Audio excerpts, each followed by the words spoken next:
Selamat pagi Bapak, Ibu, dan Saudara yang terkasih. Berjumpa kembali di Renungan Harian GKJ Purwantoro hari Selasa Pahing 9 Juni 2026 bersama saya Diaken Sukini dari Pepanthan Bulu Kerto. Renungan hari ini dengan tema Penolong Sejati. Bapak, Ibu, Saudara yang dikasihi Tuhan, sebagai renungan kita di pagi ini kita ambil dari kitab Mazmur 121 ayat 1 sampai 2. Demikianlah sabda Tuhan. Nyanyian ziarah, melayangkan mataku ke gunung-gunung, dari manakah akan datang pertolonganku? Pertolonganku ialah dari Tuhan yang menjadikan langit dan bumi. Bapak, Ibu, Saudara terkasih, dalam sepanjang kehidupan kita hingga sampai saat ini tentu banyak peristiwa yang sudah kita lalui, suka dan duka silih berganti tertuju dalam kehidupan kita saat Tuhan menganugerahkan sukacita dan kegembiraan dalam hidup kita. Tentu kita akan menyambut dan merespon dengan penuh ucapan syukur, puji Tuhan atas semua berkat-Nya. Tetapi sebaliknya, di saat Tuhan memberikan kedukaan, kesedihan, dan kesulitan dalam hidup kita, bagaimana respon kita pada Tuhan? Mampukah kita mengucap syukur? Mampukah kita memuji Tuhan atas kedukaan ini? Saya yakin secara manusiawi sangatlah sulit untuk melakukan hal itu. Dan bahkan kesedihan dan kesulitan hidup, kadang kita bingung kemana kita akan mencari pertolongan. Seolah-olah Tuhan melepaskan tangannya, tidak memberikan pertolongan pada kita.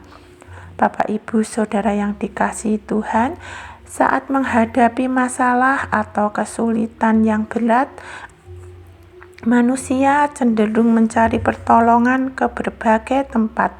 Dalam ayat 1 dari bacaan kita hari ini, pemazmur mengatakan, "Aku melayangkan mataku ke gunung-gunung, dari manakah akan datang pertolonganku?"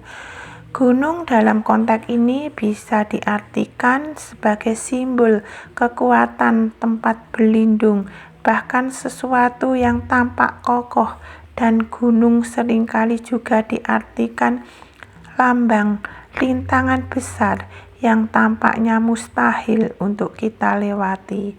Ketika pemazmur atau umat Israel dalam perjalanan ziarah menghadapi bahaya dan ketakutan, ia sadar bahwa manusia tidak mampu menyelamatkan dirinya sendiri.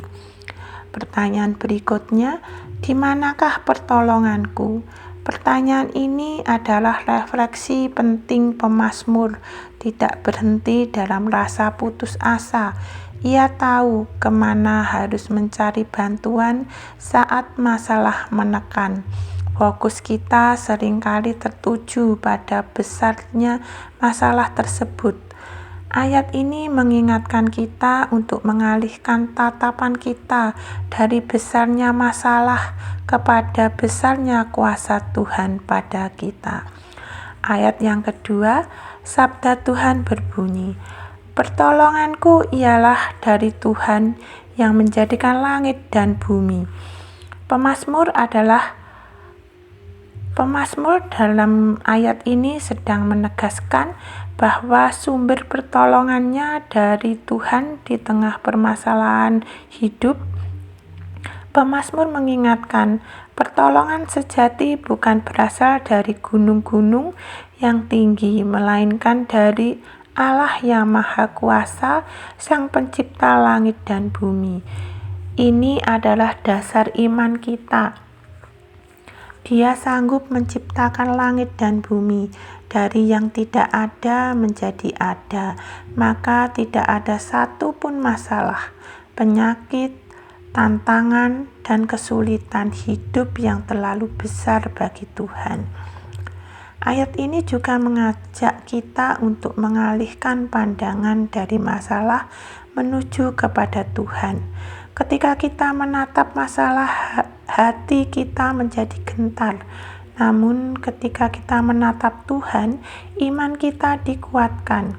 Pertolongannya yang Dia berikan bukan hanya sekedar penyelesaian masalah, tetapi juga meneguhkan hati, memberikan damai sejahtera, dan menunjukkan jalan yang benar.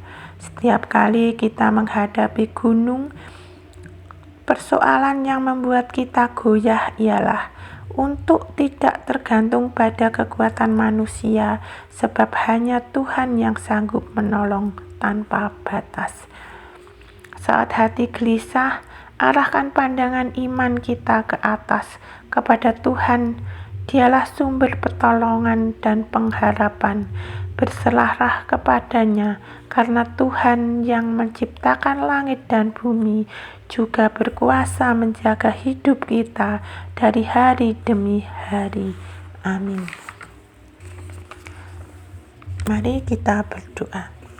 Tuhan, kami sadar seringkali kami mencari pertolongan kepada hal-hal yang terlihat kuat di dunia ini. Namun hari ini kami kembali kepadamu, Sang Pencipta langit dan bumi. Kami percaya pertolonganku datang hanya daripadamu. Kuatkan kami untuk selalu bersandar pada kasih dan kuasa-Mu. Dalam nama Tuhan Yesus Kristus kami berdoa. Amin.